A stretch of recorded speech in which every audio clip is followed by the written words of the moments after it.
Hey, everybody. Welcome to another episode of the Horse Geeks podcast, where we look at horses and riding from the inside out. I'm Kirsten Nelsen, professional horse trainer, and with me, my good friend, Deb Romero, certified Alexander Technique instructor. So today's topic is about finding safety within ourselves, calming ourselves, healing ourselves, and how we do that and how we notice when we're not doing that.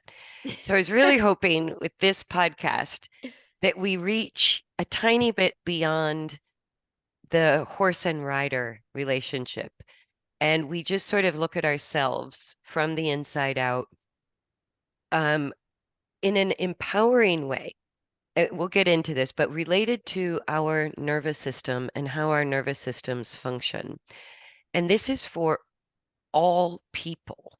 And horses Mhm. go through the same process, which I might talk about it. It was really mind-blowing over the years, but the discussion today is really how to consciously, I think, cultivate the best part of our nervous system for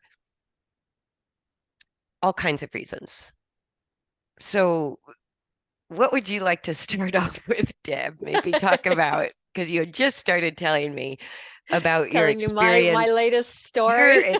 your epiphany this morning My before the epiphany this podcast. morning. So my epiphany this morning is I was actually, because I finally have a little bit of time, was doing some writing, and I just had this complete epiphany that for the last 5 months I have been running at a, a much higher rate of energy than I was accustomed to. Having to And get more done, having increasing the to workload. and push myself. It Mhm. was an opportunity of a lifetime, and this is the first time I've sat down and gone, had a little mini meltdown, like, wow, that was extraordinary. Do Is that a place I want to hang out?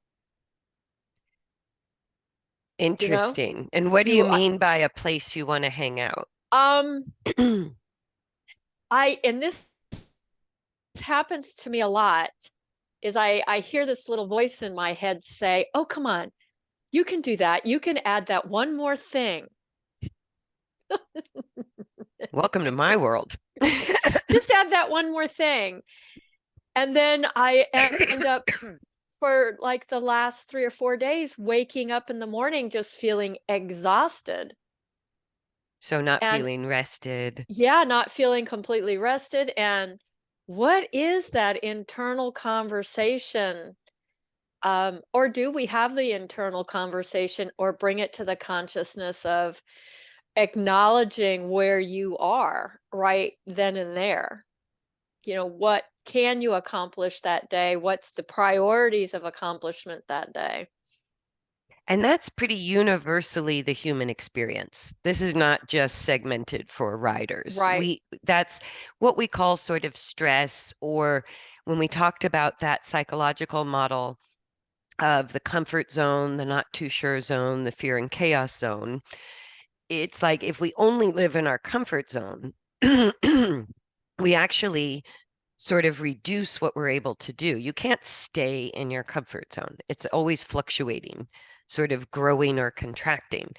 So that not too sure zone is like what you're describing, where you're taking on a new challenge. And Hmm. you said a really huge opportunity for you, Yes. right? So you want to take this on, but it's a little bit in your not too sure zone. So you're having Yeah. to stretch yourself, not in a not in a way that creates fear, right? No, no, But I in a way agree. that is challenging. And what that's really describing is how, when we're sort of going between our ultimate comfort zone, where we're in our happy place, to a little bit of a stretch, we're starting to play with the dominance of the nervous system between sympathetic, parasympathetic. Hmm.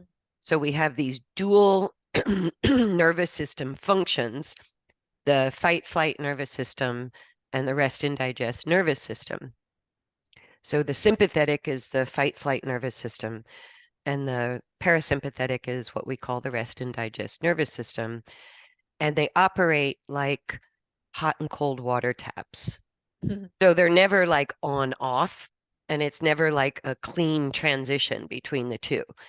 And so what you were describing was having to increase because physically it was more taxing on you. Mm-hmm. And so there you're sort of powering up a little bit, turning that maybe hot water tap up a little bit, right? So the fight and flight nervous system is, even if we're calm, when we're under strenuous activity, the so we're calm, we're not in fear. So we're dominant in the rest and digest nervous system, but physically we're taxed a little bit. So now the fight flight nervous system, excuse me, is becoming more active, increasing our heart rate, giving us more fuel, right? Changing the respiration, maybe releasing a low dose of stress hormones, that kind of thing. And then what you realized when that subsided was, I'm pretty tired. Mm-hmm. And you did what I would call sort of retreating back to the comfort zone. You had a quiet moment where you could turn down that fight flight nervous system a little more and sort of spend more time with the rest and digest nervous system, much more dominant, not a little bit more dominant, but a lot. So if we think of hot and cold water, you turned off the hot tap and ran cold for a little bit, where you had been running sort of warm, right? Mm-hmm. Maybe warm, hot. But then you go, oh, let me just turn off the hot water tap and feel the cool water for a while. Exactly. Yeah. And this, it's so funny. Like we really didn't plan this topic No, we today. didn't. And what did I start off saying? I can't remember now. What was the topic? Finding safety within ourselves or Yeah. something like that.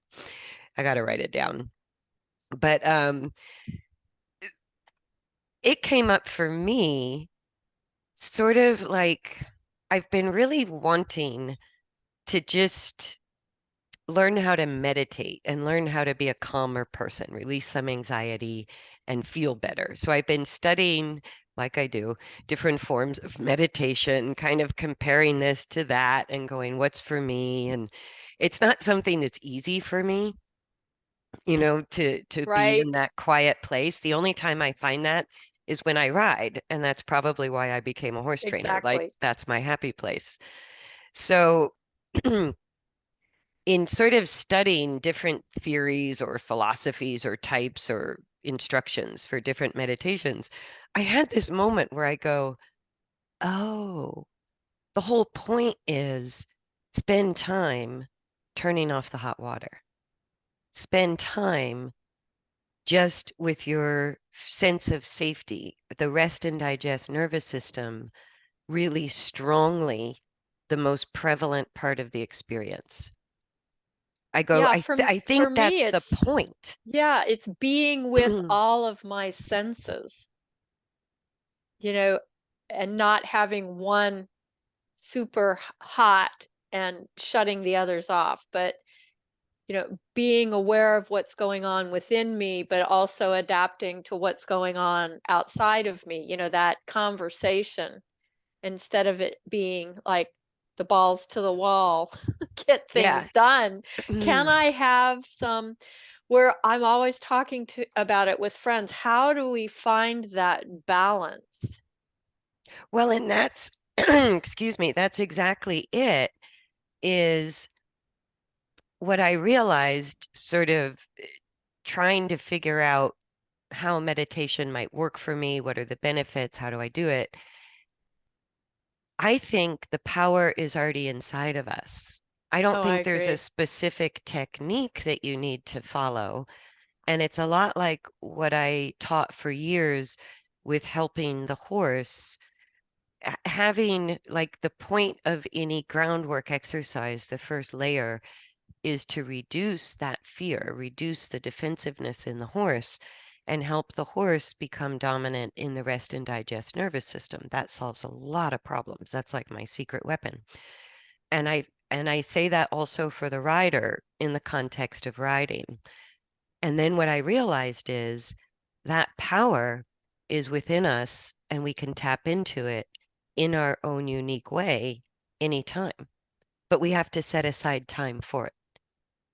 I think that was what like a meditation practice was really about, is going, no matter how I'm feeling right now, what if I could set aside 10 or 20 minutes to spend time doing an act, it's a non-activity, but basically putting myself in an internal focus, which is part of the rest and digest nervous system.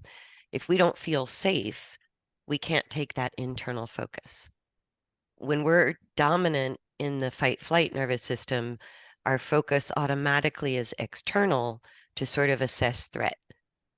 And only Yes. only when we feel safe in our comfort zone or in a quietness can, once we feel 100% authentically safe, then we can take an internal focus, know ourselves, calm our nervous system. And really, what it is allowing that rest and digest nervous system to be fully dominant, this sort of feeling of safety for a full 10 or 20 or 30 consecutive minutes. And I go, there's a lot of power in that, because then the intelligence of the body in the rest and digest nervous system, if we turn off the hot water and let it run cold and give ourselves time to let that nervous system do its thing, you're changing your hormonal balance, your blood pressure, your breathing and respiration rate, your immune system function, all of your organ functions. Like, it's a global change throughout the body. So in the rest and digest dominance of the nervous system, I think self-healing begins. Because I'm reading all of these sort of outrageous claims about the self-healing powers of meditation, and I go, I don't think that's untrue. I don't credit it Right. to the meditation practice. I credit it to us finding a way as an individual to just relax into a sense of feeling safe and secure for, I guess, like a constructive amount of time. Yeah, And I what, was I was reading something the other day about, instead of saying um I am sad, to say I feel sad. That's a different conversation. yeah, So yes, and even our inner language of how we communicate with ourselves.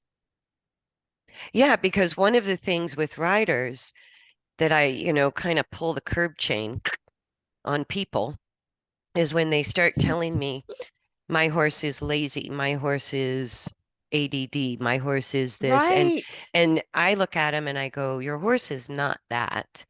That's the expression of defensiveness, which is fear-based. And I find we're not that different. No, When not when at we're all. when we're in fear and our fight flight nervous system, that hot water is beginning to turn up, we actually are not our best selves. We're not, our I, personality can't shine through I think we're when we not feel our defensive. authentic selves. What is our authentic self? Yeah, and I call it the best part of ourselves, Yeah. right? And that can only come out when we feel 100% safe. But like what you're describing, with that opportunity to sort of take on this challenge that was, what did you say? Sort of a great opportunity, lifetime opportunity. Hmm. And then in hindsight, you look back and you go, wow, I was sort of running with a low grade stress. Yep. That's a good way to put it. right? It's sort of that undercurrent of either anxiety or tension or even, depression or those kind of under the surface feelings, Yeah. right? And I think without giving ourselves structured time, that's the word I was looking for. I think no matter what we do to feel safe, that giving ourselves a structured period of time daily to just sit there and feel safe and be curious and not have an agenda and let Hmm. the parasympathetic nervous system really have time to operate 10 minutes, 20 minutes, 30 minutes. That really brings that up for me because I didn't realize, I just realized this about myself this morning, how I create a stress around a time element. Mm. So being on time can sort Yeah, of trigger. that's a big deal. I Yeah, didn't realize it because this morning I didn't really have any of those time barriers, and how it's not that I don't have those time barriers, it's how I think about them yes. and how I use them in a positive way or a not so positive way.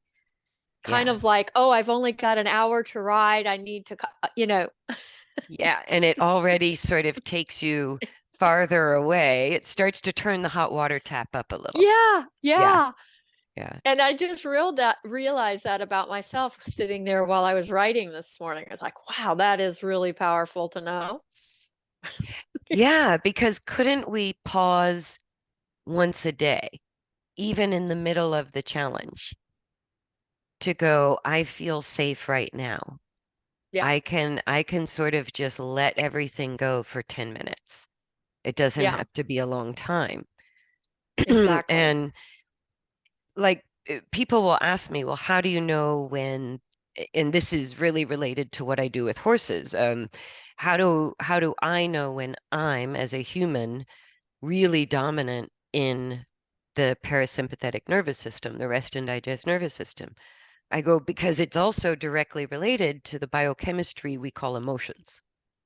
Yeah. And so I go, it's when you feel, number one, we might not recognize if we've been living with low grade stress or anxiety Hmm. for a long time. We might not recognize it at first. So we might need that sort of time that we set aside daily to just go, how do I feel? For Yes. me, I think that's what sort of got me in researching and learning about meditation because I was like, I don't even know how I feel sometimes, right? And I go, just taking that time allotment every day to even do an inner exploration was sort of my Yeah, idea I behind it. agree. Taking what in the Alexander community we call the pause, just to pause And self-reflect. and yeah, Yeah, allow whatever's going to come comes. to at that time. Like writers, I guess, allowing that time for the vision or the information to get out onto the paper. Yeah. And the way we know, just like we can observe in a horse, I go, the pleasure hormones are released, the chemistry for the happy emotions are released. We feel our muscles slowly sort of release excessive tension, and our breathing slows down, maybe our heart rate, blood pressure slows down. And what we experience when the parasympathetic nervous system is dominant are good feelings. That's the experience of that nervous system being dominant. That's why they call it the rest and digest nervous system. So I go, anything that we can do that brings the sense of pleasure, right? And so maybe, like you were describing, you couldn't do that in the middle of taking on this challenge, but maybe 10 minutes that day, you could have found some space to counterbalance the stress Right. with, really schedule time to turn down the hot water. And when I work with horses, it's the same thing.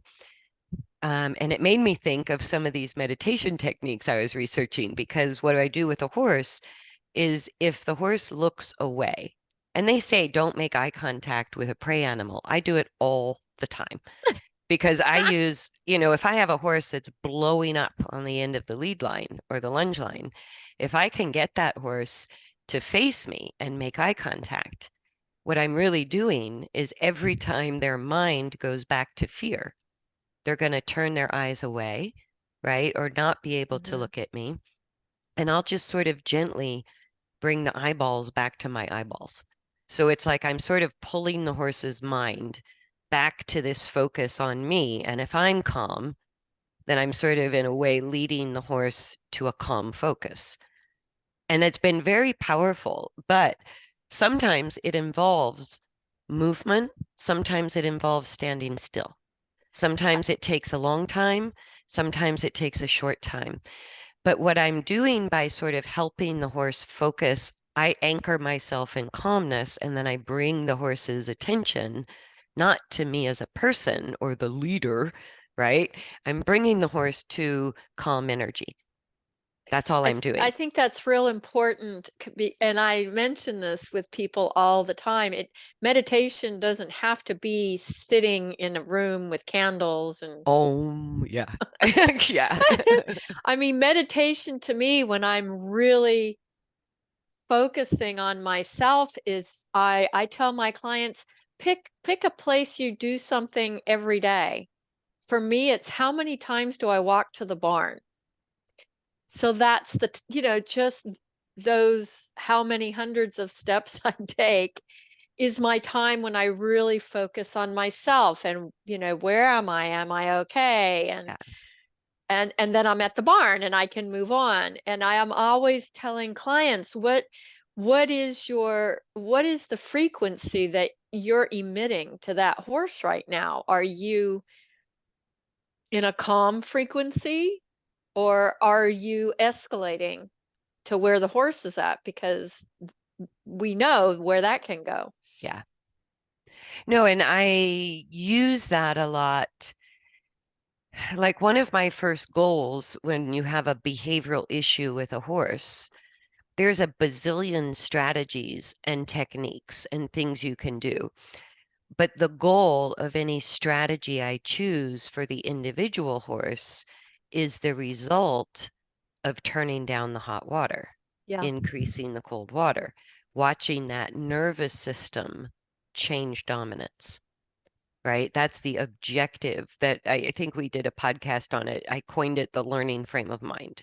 Yes. Like, because it is, if the parasympathetic nervous system is not dominant in the horse and the rider, you really can't go to the higher levels of balance, which is a lot of subtle coordination, if the sympathetic nervous system is dominant. It's sort of physiologically not Oh, really yeah. possible. It's like we've talked in previous podcasts about tension, even a tension biomechanically in the body and a muscle. Yeah. That shuts down all the proprioceptors to send information to the brain about what's going on. Yeah. And the nervous system is sort of the root behind the mental and emotional balance. Hmm. And sorry, mental, emotional, and physical balance.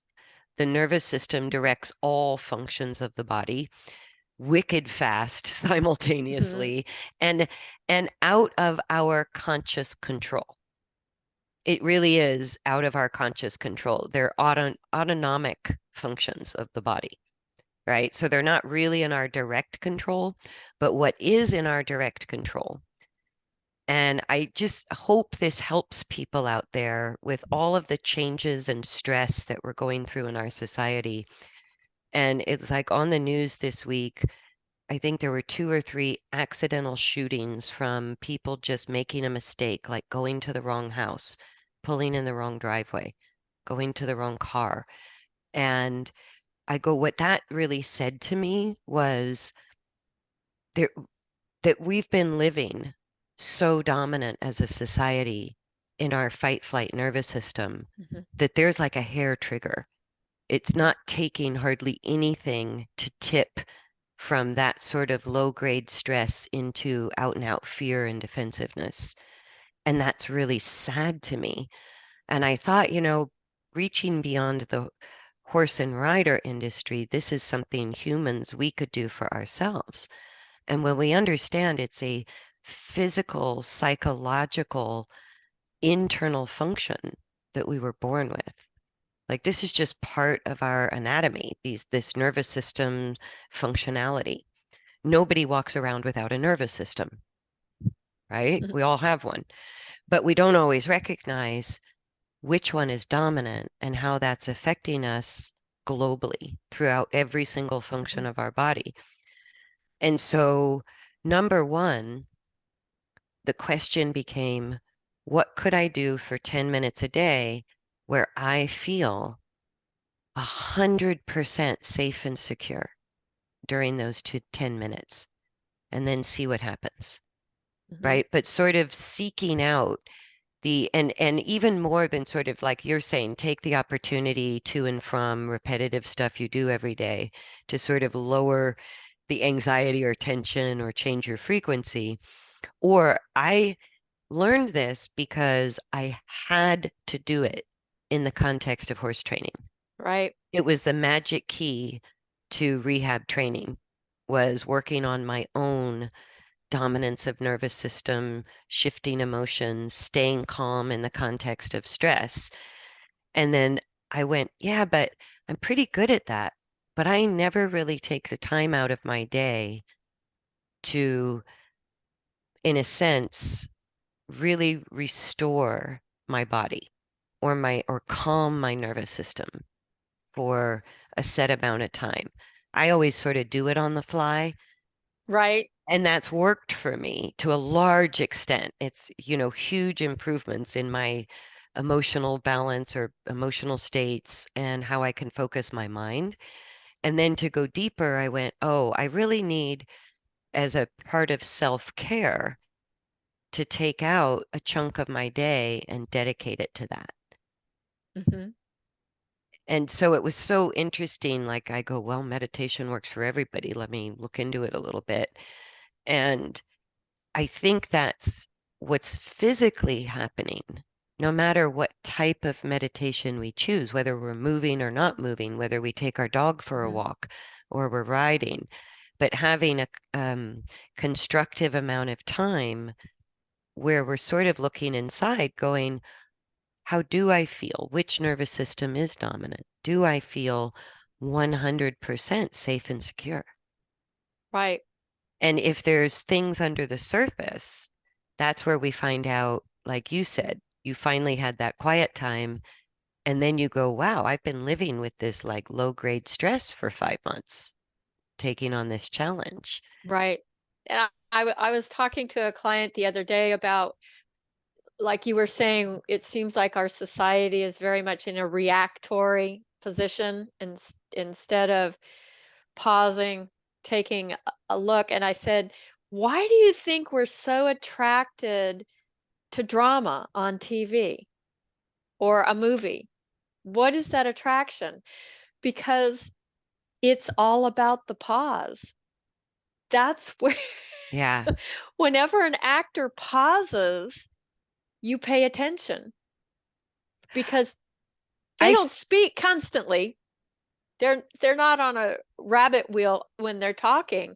There's always, if you're watching actors, there's always a pause and move on to the next thing. And we're not pausing in our lives these days. mm, We're and not taking maybe, that yeah, pause. no, and maybe that's what I felt sort of worked for me was I set up, put it in my calendar. I literally put it on my calendar for this time period today. I started with 10 minutes. I'm up to 20 minutes, but I go, I'm going to sit here and feel good. That's all I want to do. And whatever I need to do to feel safe in order to sit there and focus on feeling good is going to be useful to my entire physiology, my brain function, everything. Because as humans, when we're sort of dominant in the hot water by a little, if it's a lot, things go sideways bad. And that's why even in the medical field, they'll say stress could be the killer. Like stress could be the root cause behind a lot of chronic illnesses. And Right. so we could look at it for a physical health benefit or a mental health benefit, or just sort of getting to know ourselves better, giving ourselves a break, that in what activity for this amount of time today could I feel safe enough to just focus on feeling good? And I started to realize that's the point of gratitude journals, which have a lot of research behind them as for healing properties. Sitting there and go, what am I doing right today? What am I feeling good about today? And it kind of reminded me of like that really powerful thing that you do with people who are having physical pain. My knee's in pain, and that's getting all the attention. And you go, well, where else in your body are you not in pain? What part of your body feels the best? And that's sort of redirecting our mind Mhm. and shifting the dominance of the nervous system at the same time. Because I think instinctually, like to kind of answer your question of why people are attracted to the drama and the, I think over time we can become chemically addicted to our own stress hormones, number one. So it could take Oh, I agree with that completely. a long time to get out of that. And same with horses. The horses that are addicted to their own stress hormones take the longest to shift nervous systems. Um, but also, I think that I hope my choo-choo train of thought didn't derail. Um, that, yeah, it derailed. What was I going to say? What was the last thing you said? I hate it We're when that ta happens. we're talking about the drama and the pause and seeking the thrill. Do we have to Oh, be on that? that's what I was going to say. Thank you.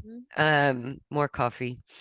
Mhm. That our survival instincts, which is how we evolved as a species, right, is to be highly attuned instinctually to problems in our environment. Mhm. That's part of our instinct. And so when somebody starts to point out or get our mental focus on a problem, our nervous system goes threat alert, threat alert, threat alert, threat alert. And so we give it more attention. That's a survival of the species instinct.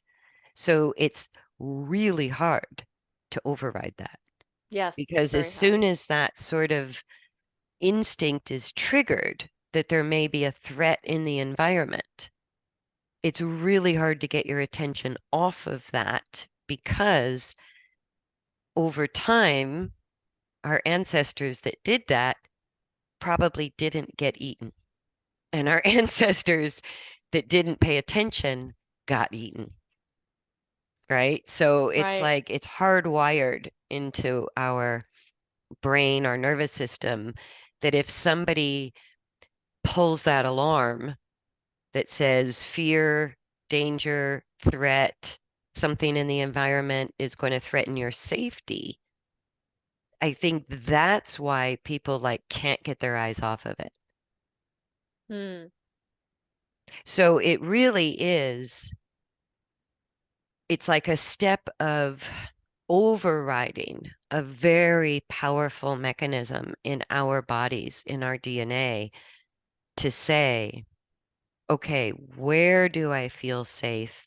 And can I give my nervous system time to relax?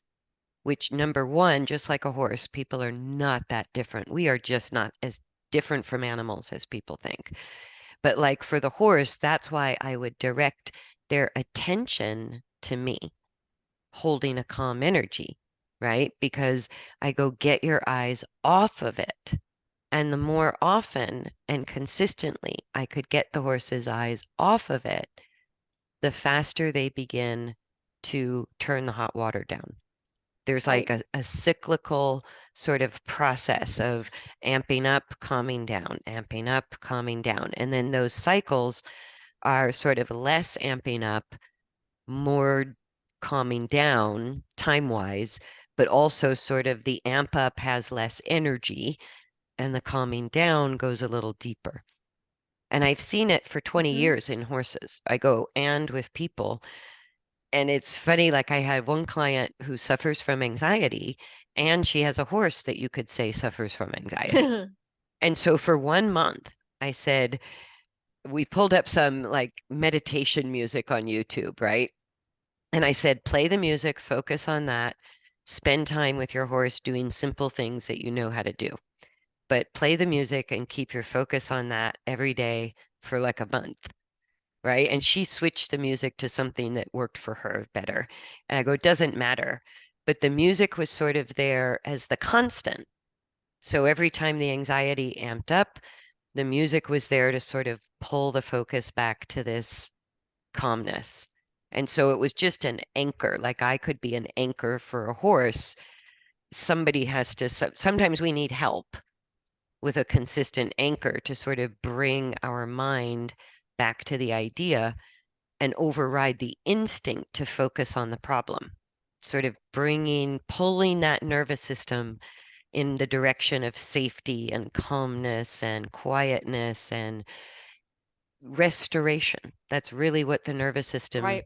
does to the entire body is restore functions. I think that's important what you said about you may need help. It's kind of like when you say instead of focusing on the pain, focus on what's going well. We sometimes need a teacher or say if you get an injury, what do we usually do? We go to a PT to help us reorganize because the central nervous system will not all assume that it will kick back to normal after you've broken your leg. We need Right. that help to say, here, let's get your range of motion back with the PT, and then maybe going on to an Alexander technique instructor to help with movement. And even when I had my horse accident a couple of years ago, where both my feet were crushed, I sought out Alexander teachers because I knew that I was stuck in my own way of thinking of getting better, that I really needed that outside help to say, hey, try this or hey, try that. So, like you seeking the meditation stuff and, That seeking outside help. that outside help to say, hey, what else is out there? Yeah. I'm curious. I need to broaden my horizons with more information. Yeah, and what you're describing is what you and I have spent 20 plus years learning about is like the power of the human brain. We have these amazing brains, complex brains and nervous system, and it's a two-edged sword. Mm, I go, so the two-edged sword is like what you're describing is what we call normalization. It's a subjective normalization of any internal experience, yeah. right? And that's what you were describing in the very beginning of those sort of 5 months. You were normalizing that sort of Hmm. integration of too much stress or a low grade stress that wasn't necessarily beneficial. And you needed to pull back a little bit to go, oh, wow, that's what I was doing. Hmm. Right. And that normalization means our internal experience can be very subjective. And the Yes. outside, whether we call it outside help, whether it's a teacher, whether we're curiously exploring something new, like I was with meditation, or you're Right. just taking this sort of pause that you finally had the time to do, Hmm. or like my client where we used the calming music. It was like finding that outside unchangeable anchoring sort of, okay, our powerful mind wants to say this is normal, even if it's not beneficial for us, Yeah. right? And then I think that's what I discovered taking 10 minutes a day was just to go, am I under stress or do I feel 100% authentically safe? And without sort of pausing for a full 10 minutes to just feel it, think about it, experience it, it can be normalized to the place where we don't know anymore. We don't I recognize completely it. agree. And it's kind of like horses too.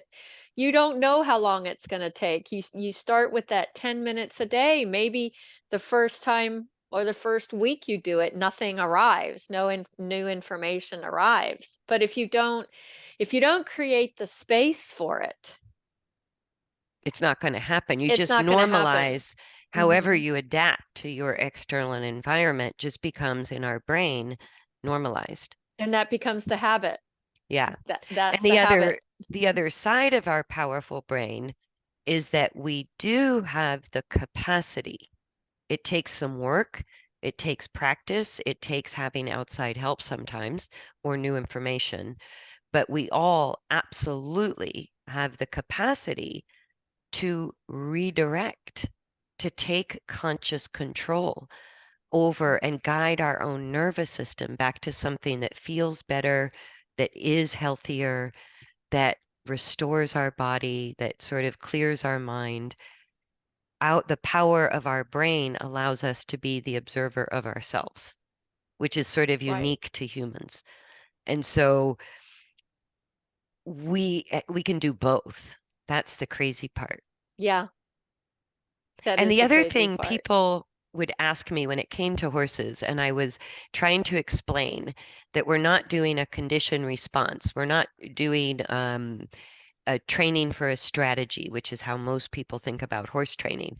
I would have to explain all the time what we're doing with your horse is trying to help your horse shift out of dominance of the fight flight nervous system, especially if it was habitual, into dominance of the rest and digest system nervous system.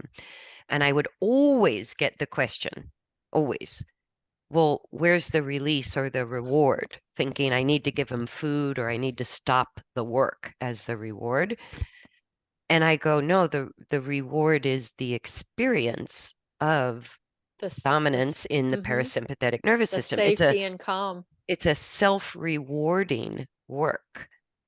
And what's really cool is the more you hang out there and seek that, The more you recognize when you're out of it. yeah, and you're able to bring yourself back and say, "Oh, that was a little too much out there. I can bring it back. I don't have to hang out there."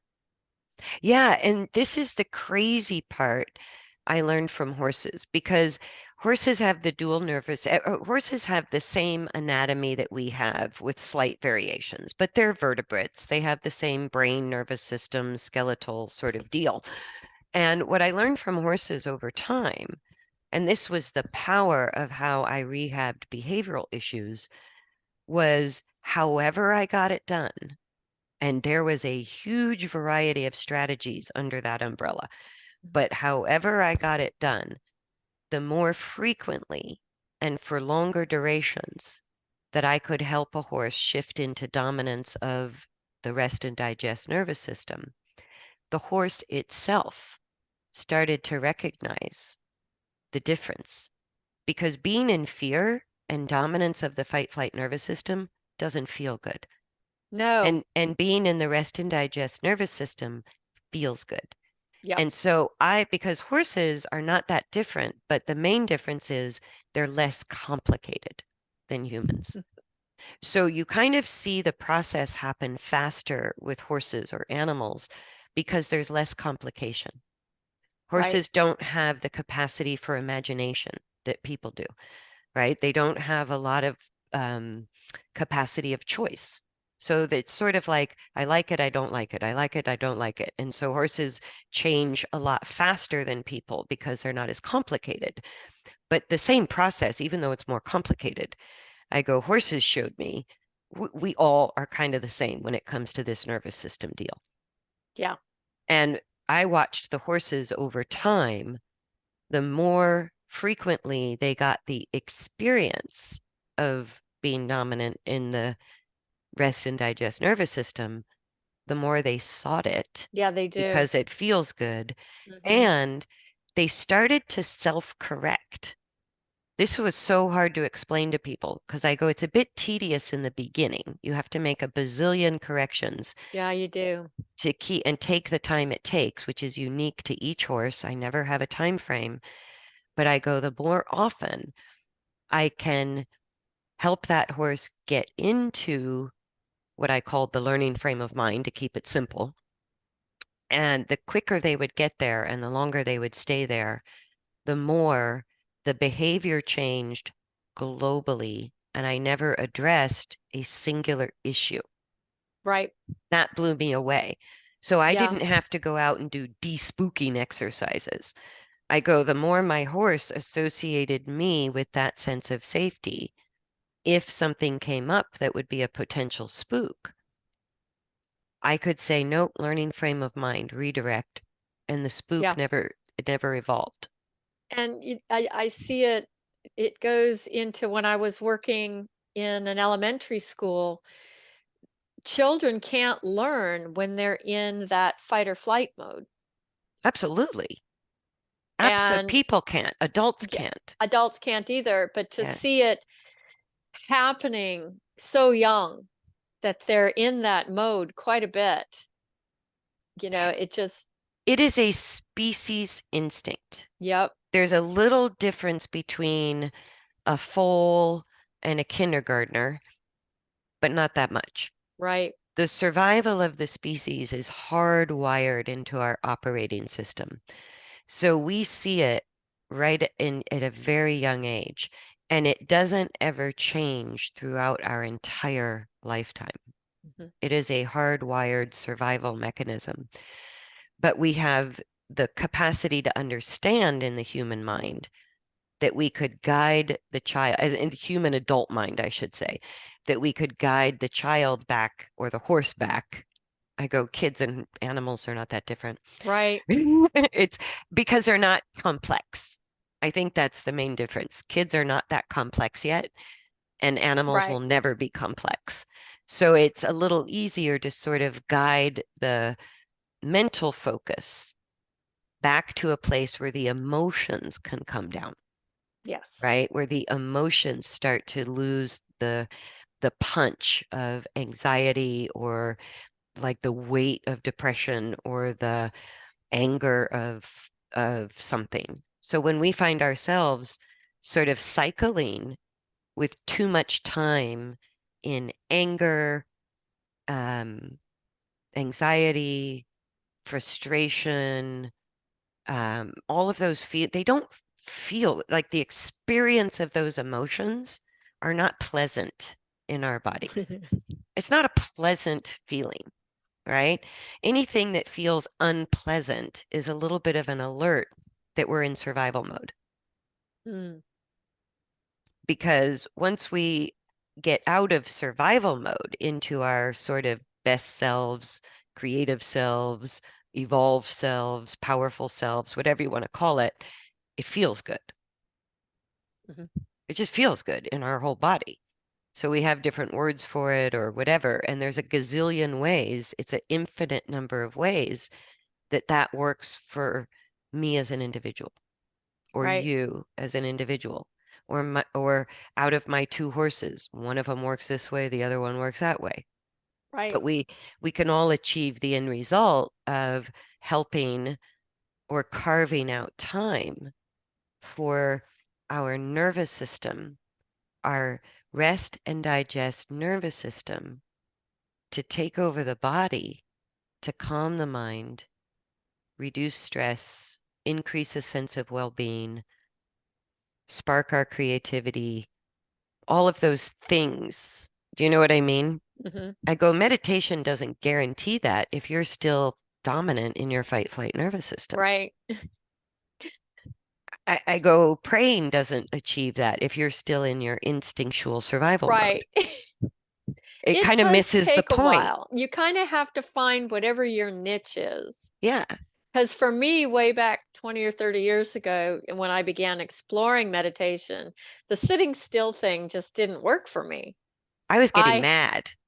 Yeah, I I was go, like, this I is think this not is working. working the opposite way for me. So movement, just being in nature, looking at trees, that to me was meditative at the time. And, I've evolved to other types of what, if you want to call it meditation, but you kind of have to find what works for you.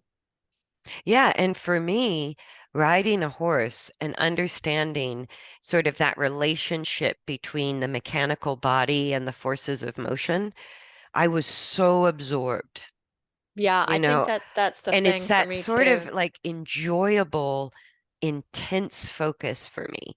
And I couldn't find that sitting still on a pillow. I was like, not happening. This is, Yeah. counterproductive. I agree. Yeah.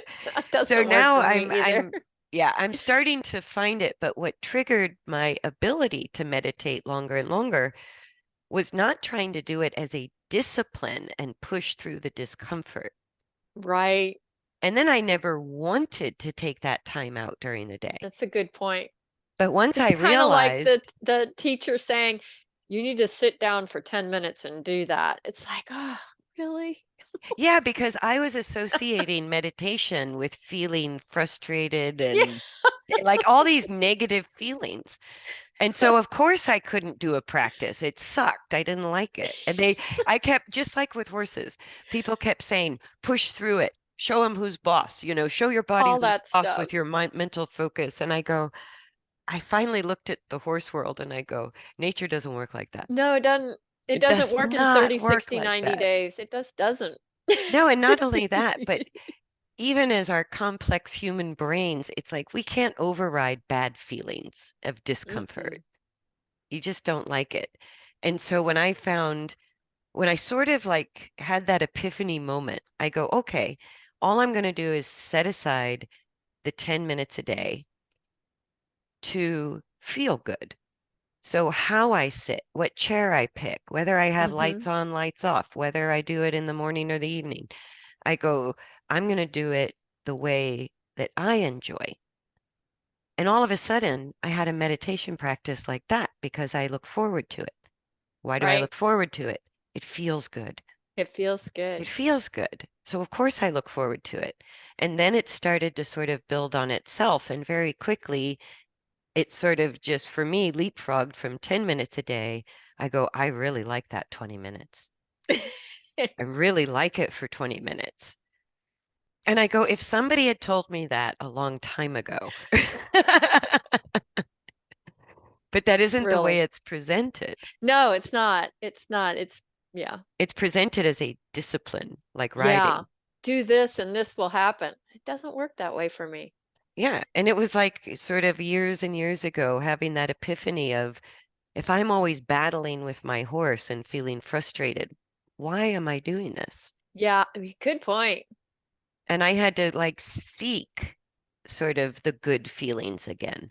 Mhm. Whether we're doing groundwork or riding or we're taking 6 steps back in our level of riding, where do me and my horse start to have a good time again? Yeah, good And that didn't point. mean I had to give up training or competitive ambitions. It was like, it's not that I have to give up anything. I'm just starting to get really addicted to the pleasure hormones. Yeah. I'm going, I would rather feel good all day than not feel good. Mhm. And so even if I'm going into my not too sure zone, which is where we grow, I can't Right. feel 100% good all day long. And I'm not pushing away the bad feelings. The bad feelings are sort of more of a guide. I'm not trying to stuff them down and say, I'm Susie Sunshine, happy girl, right? All day. I'm just going, oh, it's just like the forces of motion. There's sort of forces of emotion that Yeah. you're riding the waves of, or you're kind of finding some stillness within. And I just wanted to really like when you said you felt the same way this morning, I go, okay, that's our That's podcast. where we're going today. Left turn. Yeah. Right turn. Yeah. So I hope you guys enjoyed this because it's sort of a big premise behind all the work I do in training for optimal balance with horses and riders. And it's really everything you do, Deb, with the Mhm. Alexander technique and optimal posture, your training that you do with riders and horses. It's such a big deal.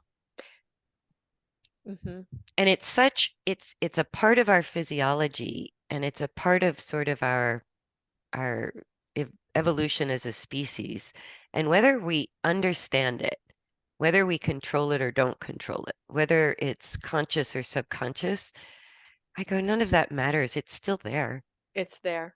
It's still there. It's always there. It's always working. It never shuts off 24/7 for our entire life from our first breath to our last breath.